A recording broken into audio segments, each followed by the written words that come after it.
¿Cómo están, chicos? Buenas tardes. Bueno, el día de hoy les estoy enviando este video con la clase de química.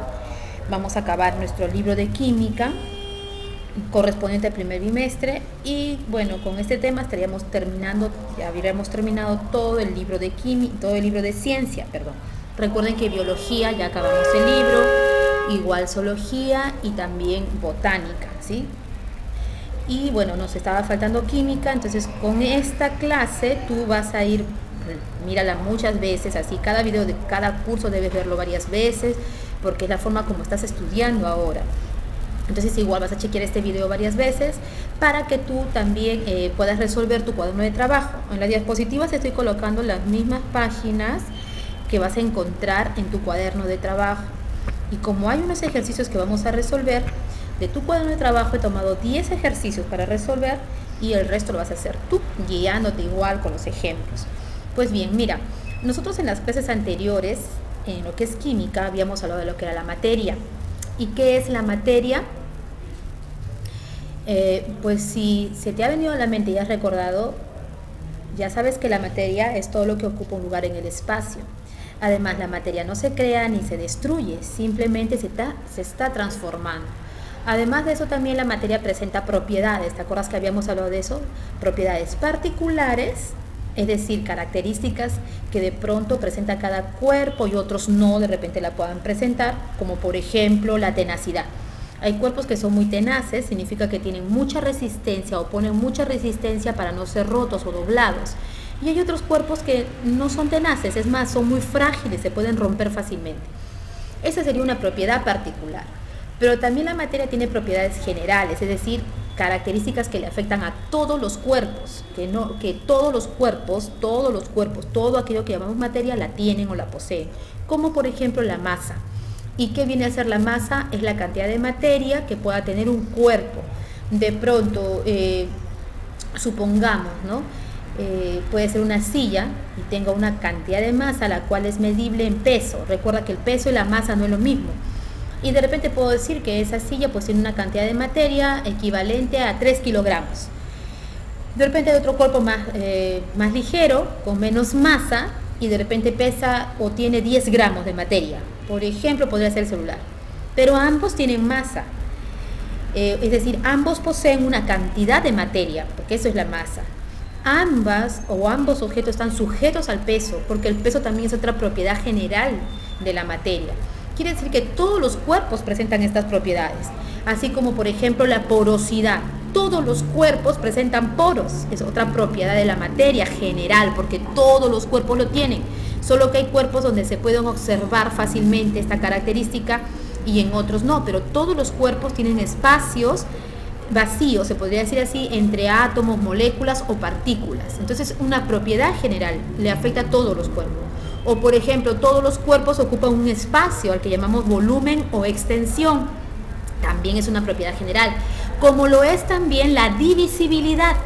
Todos los cuerpos, todos, exactamente todos se pueden dividir.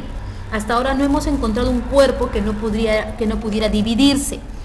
Y entonces a esta propiedad general se le llama divisibilidad.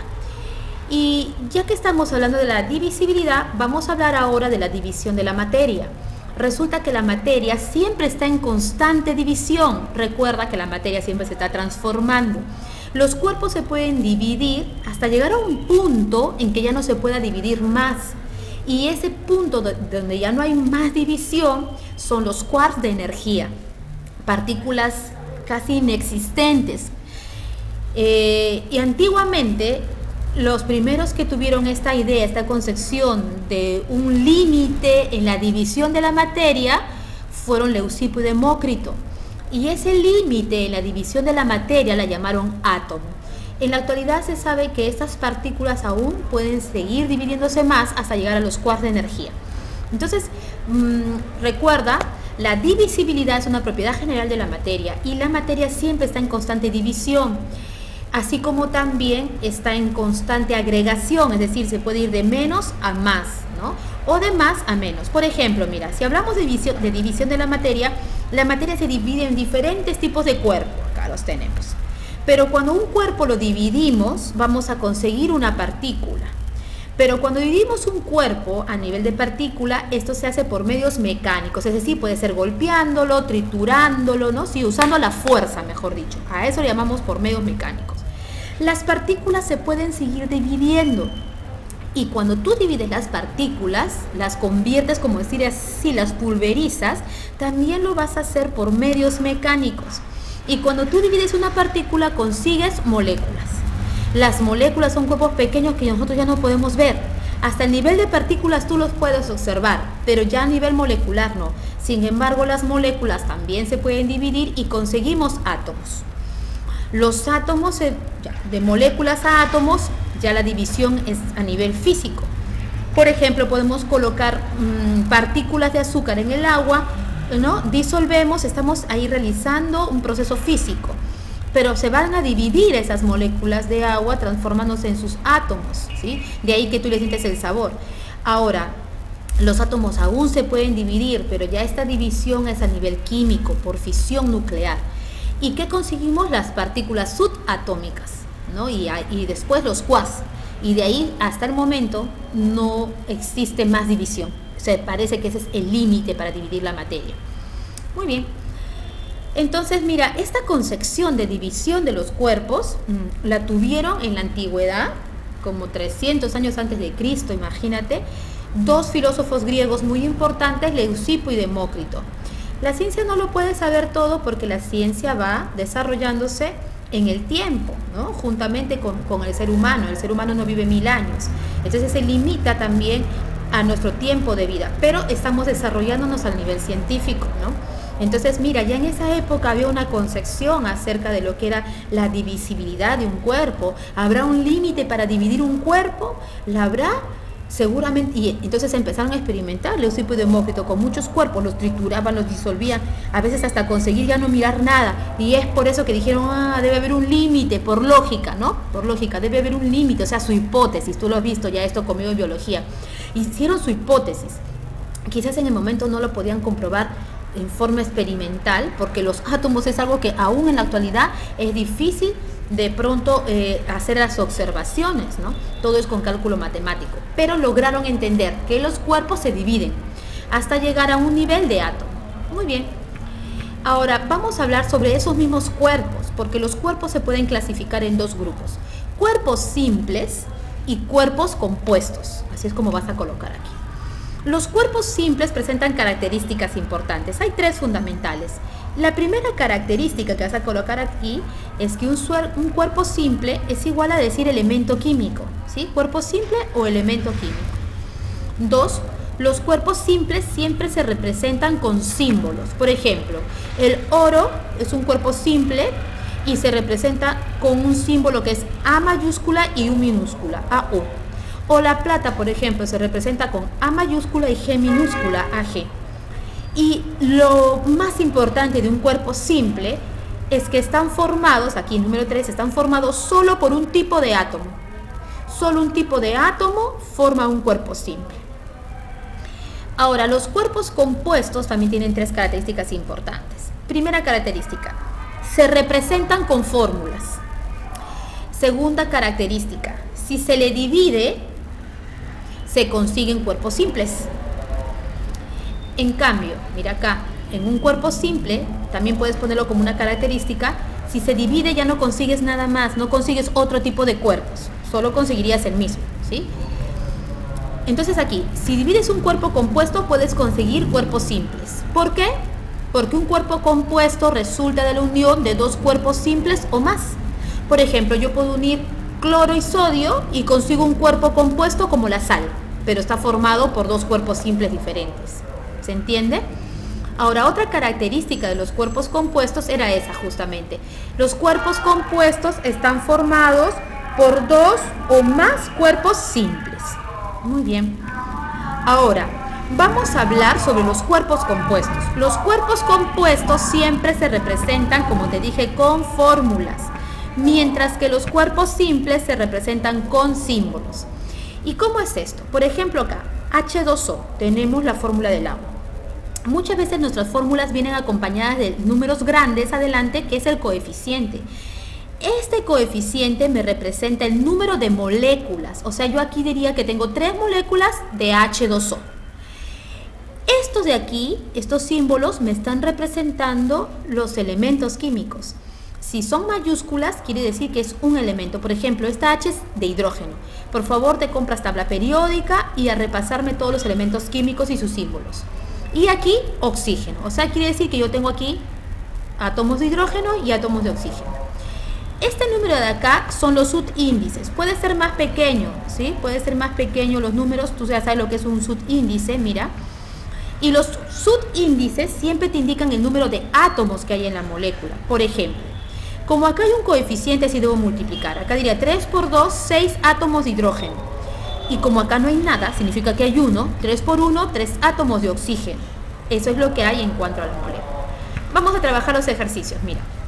Por ejemplo, aquí esta es la molécula del ácido sulfúrico. Aquí no hay ningún átomo, ningún número grande. Se supone que es 1, se sobreentiende. Entonces quiere decir que solo hay una molécula de ácido sulfúrico. ¿Y qué elementos hay? Pues tú con tu tabla periódica te tienes que ayudar. H, hidrógeno. S, pues es azufre. Y O es oxígeno. Veamos cuántos átomos hay ahora por elemento. Acá hay 2. Este 2 le pertenece a este hidrógeno, ¿sí? Si acá hubiera un número, por ejemplo así, le pertenecería al azufre, pero no lo hay, significa que es 1.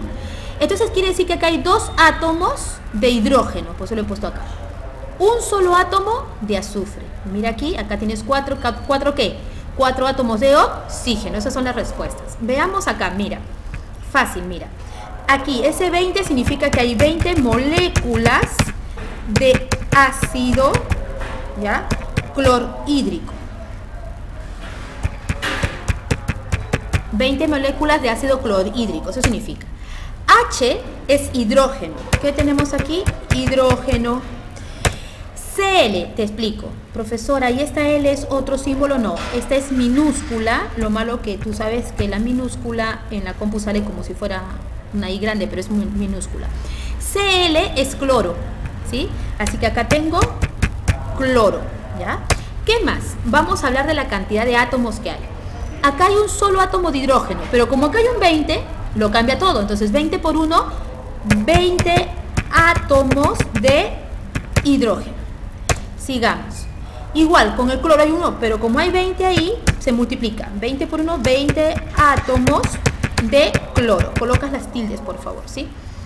Muy bien, ya estaría la respuesta ahí. Vayamos al otro ejemplo. Mira acá. Fácil. Ese 10 me está diciendo cuántas moléculas hay de ese ácido nítrico. Entonces tú pones 10 moléculas de ácido nítrico. Mira, primero, sin está el coeficiente, eso te está diciendo las moléculas. No vayas a confundir, por favor, ¿sí? Las moléculas, el coeficiente te indica las moléculas.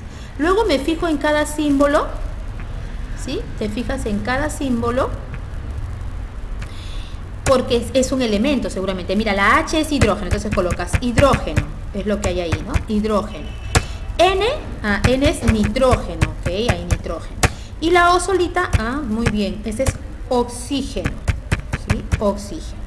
Luego vamos a ver la cantidad de átomos. ¿Qué es lo que hay?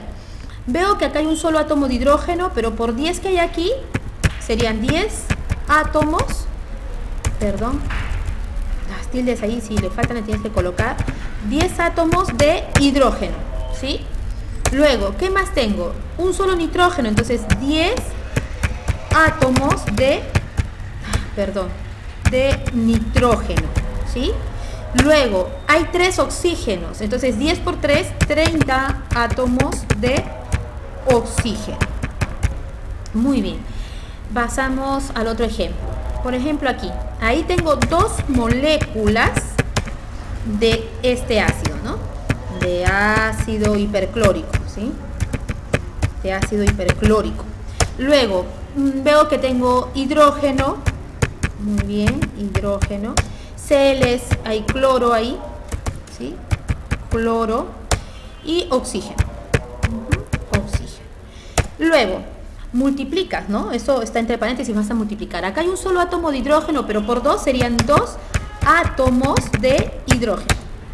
Hay un solo cloro, así que por 2 serían 2 átomos, 2 átomos de cloro, ¿sí? De cloro.